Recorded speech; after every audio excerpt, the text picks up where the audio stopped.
Francis is supposed to have remonstrated with them, tried to show them the error of their ways, but they just cut him down with a sword and left him to die in his church, which they set fire to round about him. Brother Francis, the Trinitarian monk who met a brutal end during the Reformation, trying to rescue church treasures from a mob. That is actually in the area of the Green today where Musa and Wagley's pub is still there today. So again, Brother Francis's spirit might still be walking to this day. Dr Fiona-Jane Brown is a folklorist and historian who wants to encourage people to delve into Aberdeen's forgotten past. The stories in my book are not things that were accessible to the general public, and really because of my own historical and library training I've been able to find them out and share them with everybody. We begin our journey at King's College in Old Aberdeen, in a tiny graveyard hidden behind a high wall surrounded by ancient trees.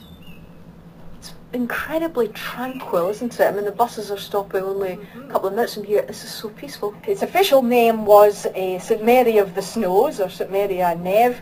It was actually the very first parish church of Old Aberdeen, King's College. Of course, after the Reformation, it was pretty dangerous to be a Catholic around Aberdeenshire. It really went into ruin and it was demolished.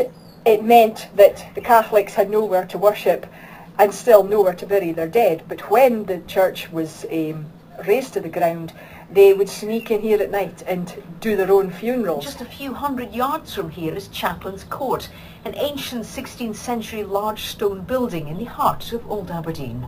In the early 1900s it was a church manse, and the family that lived there, the little boy kept complaining to his mother, Mrs Baird, that there was a man asleep in his room at night.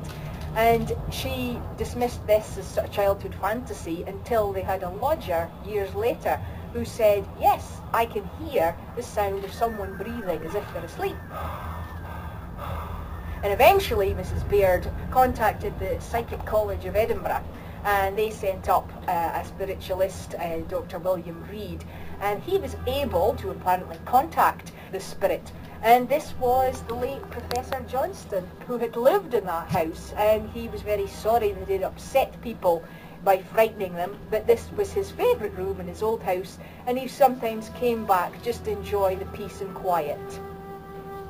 And if ghostly goings-on aren't your thing, then there's plenty real flesh and blood remnants from the past. The story of Henry Burnett, who of course was executed 50 years ago for murdering Thomas Guyon, whose wife he was having an affair with.